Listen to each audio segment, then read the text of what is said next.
Disclaimer: this content is intended for mature audiences only. Viewer discretion is advised. I never thought one late night could change the way I saw the man I married. It started quietly, just the soft ticking of the clock, the wind brushing against the curtains, and the faint sound of footsteps in the hallway. At first, I thought I imagined it. My husband, Daniel, had told me he'd be working late again, reviewing files for a big project. I trusted him completely, or at least, I used to. That night, I woke up to the sound of our front door opening. My heart skipped. I looked at the clock, 12:37 a.m. He never came home this late. I got out of bed, wrapped a blanket around me, and walked slowly down the hallway. The house felt different, heavier, quieter, like it was holding its breath with me. And then, I heard it, a low whisper, followed by laughter that didn't belong to me. I stopped right by the corner of the living room wall. My pulse was racing. I peeked through the slight gap between the wall and the doorframe, and what I saw made my breath catch. There he was, my husband, sitting across from someone I didn't recognize. A woman. She was dressed elegantly, her hair cascading down her back like silk.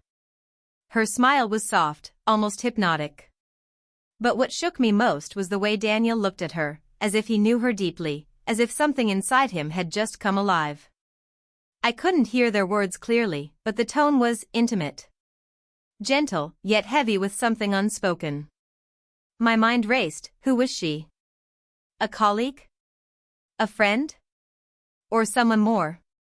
But before I could move or speak, Daniel said something that froze me completely. You shouldn't have come here again.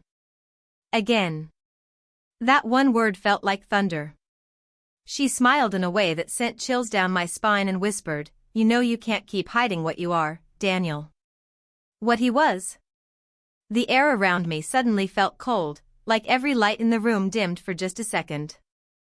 I wanted to step forward, to demand answers, but something in me hesitated. There was fear, not just of betrayal, but of something I didn't understand yet. What did she mean by that?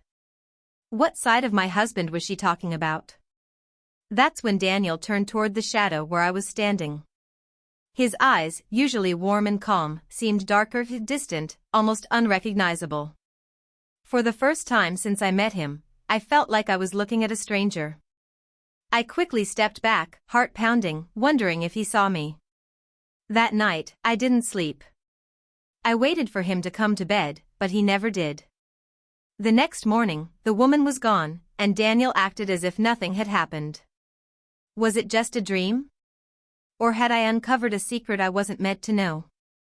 The next morning, everything looked the same sunlight streaming through the curtains, the same smell of freshly brewed coffee drifting through the kitchen. But inside me, nothing felt the same. Daniel greeted me with his usual calm smile, kissed me on the forehead, and asked if I slept well. I just nodded, pretending not to notice the faint smell of perfume that wasn't mine lingering on his shirt. It was soft and floral, and every time I caught a whiff, my chest tightened. He looked relaxed, almost too much. As if nothing unusual had happened. As if the woman from last night was just a figment of my imagination. But I knew what I saw. The sound of her laughter still echoed in my mind, and the way he looked at her, there was something there that I couldn't forget. Later that day, I tried to act normal. I made breakfast, cleaned the living room, and even scrolled through old pictures of us together, trying to remind myself of the man I married. Daniel had always been a private person, quiet but thoughtful. He wasn't the kind to share everything, but I never thought he was hiding something this big. When he came home that evening, I decided to test him gently. I asked how work was, and if he stayed late again last night. He paused, just for a second, before smiling.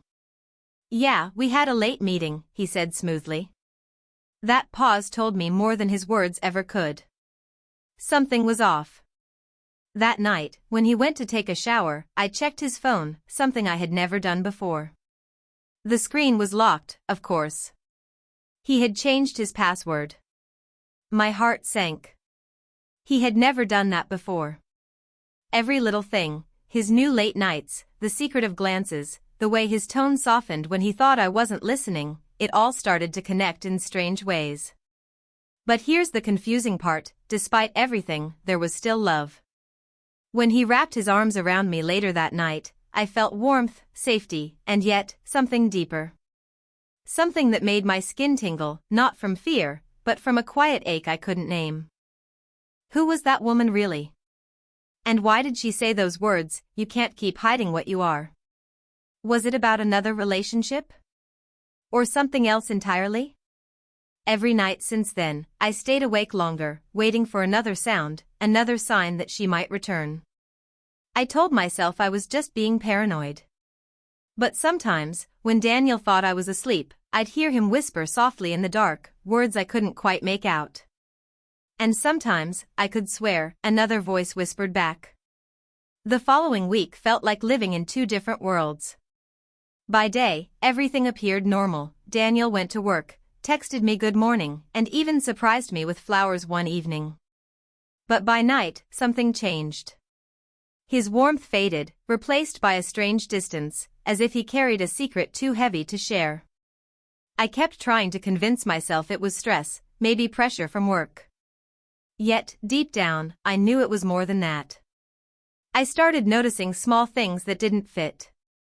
His shirt collar once had a faint lipstick stain, barely visible under the light. There was a new key on his chain that didn't belong to our house or car. And sometimes, I'd wake up and find him standing by the window, staring into the dark as if waiting for something, or someone. One night, curiosity took control of me. I decided to follow him. I waited until he said he had to check something at the office and left around 11 p.m. I gave him a few minutes before quietly taking my car and driving after him. He didn't go toward his office. Instead, he drove to the edge of town, where the road turned into a narrow lane lined with trees. The air there felt different, colder, almost silent. I parked a little behind and watched as he got out, carrying a small bag. A few minutes later, a figure appeared, the same woman I saw that night in our living room. They spoke in low tones, their bodies close but not touching. It wasn't just an affair. There was something deeper, something strange about the way they stood together, like two people sharing a secret that didn't belong to this world. At one point, she placed her hand on his chest, and he winced, as if it burned him. Then she said something I couldn't hear, and the wind suddenly picked up, swirling around them like a whispering storm. My heart pounded so hard I thought it would give me away. He dropped to his knees for a moment, not out of weakness, but something else. Pain? Fear? Or guilt? I couldn't move. I just watched, frozen between love and terror, realizing that maybe the man I married wasn't the man I truly knew. When they finally parted ways, Daniel stood there for a long time before heading back to his car. I stayed hidden until he left, then drove home in silence, my mind racing with 1,000 questions. Who was she? Why did her presence affect him that way? And what was he hiding that made him look almost haunted? After that night, sleep became impossible. Every time I closed my eyes, I saw Daniel kneeling before that woman, the wind moving like it was alive around them. My mind kept replaying every look, every whisper. I tried to act normal when he came home, but my voice trembled, and my smiles felt forced. He must have noticed, because his eyes lingered longer on me, studying me as if he knew I'd seen something I shouldn't have. One evening, I decided I couldn't keep pretending. While he showered, I went through his drawer, searching for that small key I had seen earlier. It was there, silver, smooth, and cold to the touch. But what caught my attention more was a folded envelope tucked beneath his watch box. Inside were photos, old ones. Daniel standing beside the same woman, years before I even met him. They looked happy, but there was something haunting in their smiles, like they shared a secret too deep to explain. When I confronted him, I didn't ask directly. I just said, "I had a dream about you and someone else." His expression froze for half a second. Then he smiled faintly and said, "Dreams aren't always just dreams. His tone was quiet, almost sad, and before I could respond, he walked away. That night, he didn't come to bed. I heard movement in the kitchen around midnight, faint footsteps and the sound of the back door closing.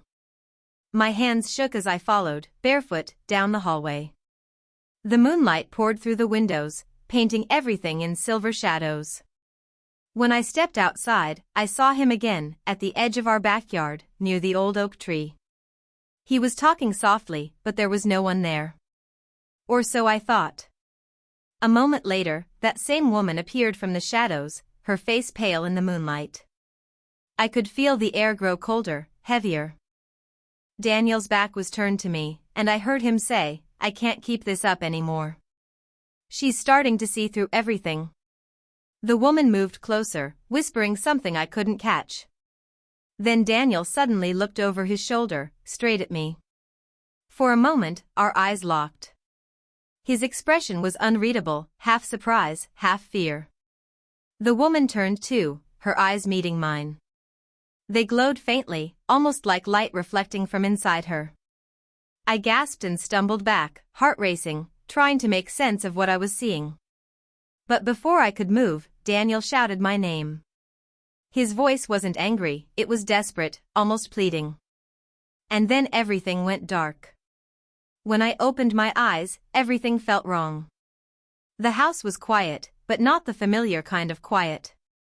My head throbbed, and for a few seconds, I couldn't remember how I got back inside. The last thing I recalled was Daniel shouting my name, and that woman's glowing eyes piercing through the dark. The morning light crept through the curtains, but the warmth I usually felt was gone. Daniel wasn't beside me.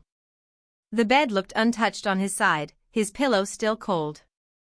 I called out his name, no answer. I went downstairs, expecting to find him in the kitchen or maybe out in the garden. But he wasn't anywhere. The only sign that he had been there was his mug on the counter and that silver key lying next to it.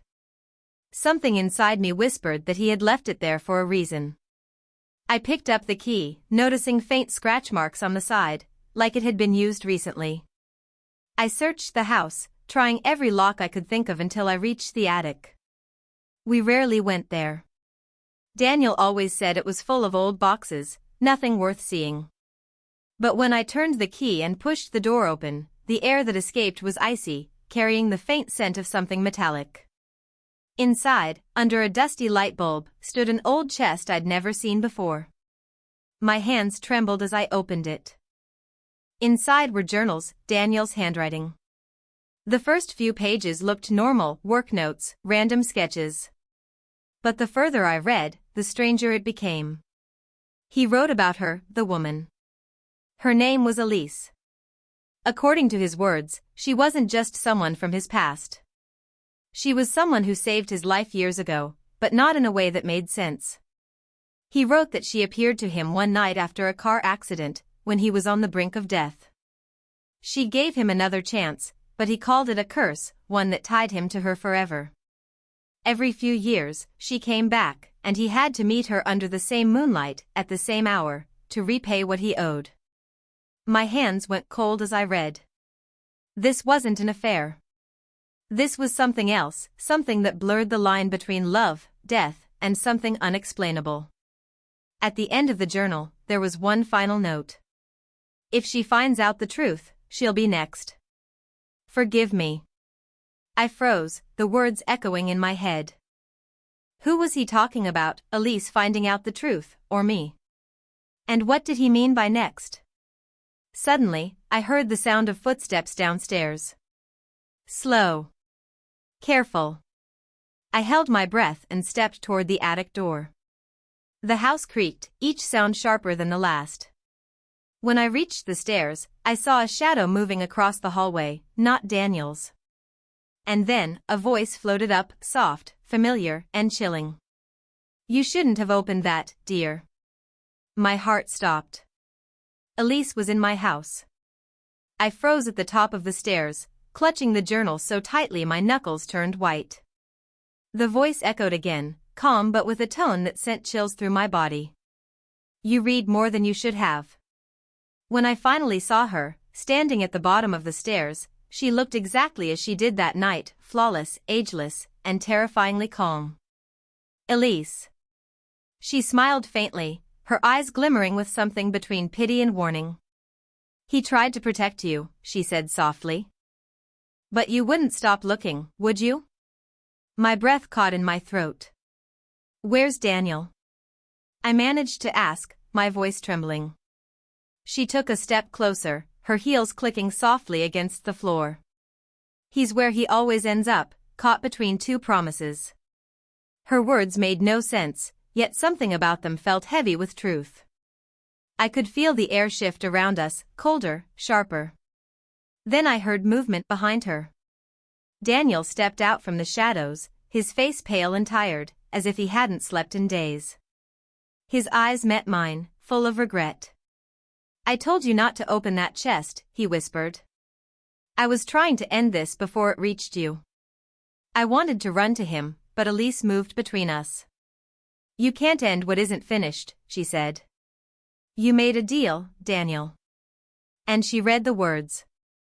That makes her part of it now. My heartbeat thundered in my ears. Part of what? I demanded. Daniel looked at me, tears in his eyes. The night I should have died, she brought me back. But every time she saves someone, she takes another soul in exchange. The realization hit me like a storm. So, now she wants mine. Elise's smile deepened, but it wasn't cruel, it was almost sad. Not want to, dear. Need. Balance must be kept. Daniel stepped in front of me then, holding her gaze. Take me again. Let her go. For a moment, everything went silent, the house, the wind, even my own thoughts. Elise studied him, then whispered, you were never meant to love her this much. She touched his chest, and light erupted between them, blinding and cold. I screamed his name, but he only looked at me one last time, whispering something I'll never forget, now you know who I really am. When the light faded, Daniel was gone. The house fell still, and Elise was nowhere to be found. Only the silver key remained on the floor, glinting faintly in the moonlight. I picked it up, feeling it pulse softly in my hand, warm, alive. Somewhere in the distance, I thought I heard Daniel's voice, whispering my name. Was it my imagination? Or had the curse passed on to me now? When the light faded and Daniel disappeared, the silence that followed felt endless. The house no longer carried the warmth of his presence, only the faint scent of his cologne and the lingering whisper of his name in the air. For days, I wandered through our home in disbelief, replaying that final moment over and over. The silver key never left my hand, it pulsed gently, like a heartbeat, a reminder that something of him still lingered, even if I couldn't see him. Weeks passed before I gathered the courage to return to the attic. The chest was still there, the journals untouched. But this time, when I opened them, the pages were blank, every word, every confession, gone. The curse had ended, or maybe it had just moved on. I didn't know which frightened me more. Still, the house felt lighter somehow, as if a shadow had finally lifted. One evening, as I sat by the window watching the sun sink behind the trees, I heard a faint knock. When I opened the door, there was no one, only a small envelope resting on the step. Inside was a note, written in Daniel's handwriting, love isn't about keeping someone forever. Sometimes, it's about setting them free. Beneath it lay our wedding ring, warm against my palm. Tears slipped down my face, but this time, they weren't from grief. They were from peace. I finally understood, he had broken the cycle by choosing me over himself. Whatever curse bound him to Elise had ended with that choice. And though he was gone, I could still feel him, in the quiet mornings, the soft breeze through the curtains, the way my heart still beat when I whispered his name. That night, I buried the key under the oak tree where I last saw him. As I pressed the earth down, I whispered a promise, I'll keep living, just as you wanted. The wind stirred, gentle and warm, as if he heard me.